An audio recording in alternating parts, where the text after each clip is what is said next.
fat warning, I'm gonna drain my stomach. So if you don't want to see that, shoo shoo. Okay, now that that's out of the way, if you need to know how to syringe drain because you're running out of drain bags, this is how you do it. Now, I know that it can be different between if you have like a dangler, an AMT button, or a Mickey button, but this is how I drain my AMT button. Actually, first disclaimer, do not do this if you don't have permission from your doctor. Do not do this if you have a G tube and you feed into your G tube.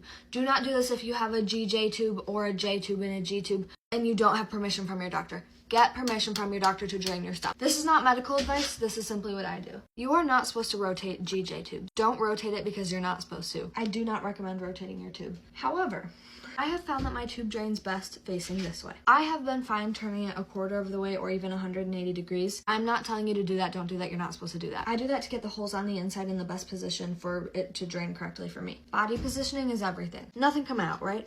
Watch.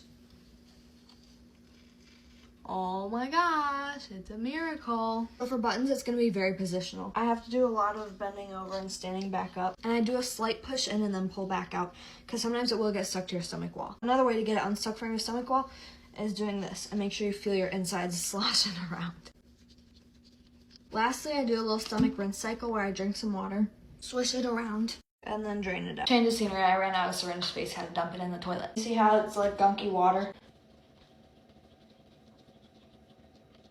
I personally have to do this because if I don't, my food will just sit in my stomach for hours on end, and if I don't drain my stomach entirely before bed, I will wake up in the middle of the night incredibly sick, or it'll sit in there for up to 18 hours before I realize that there's food still in my stomach, and then I have to drain it out, otherwise I get really sick. This is not a just for funsies little thing, it is what I have to do to take care of myself. Once again, this is not medical advice, this is simply what I do in my experience. Do not do this if you don't have the okay from your doctor to drain your stomach. And don't rotate your tube because you're not supposed to. I don't need no liability shit.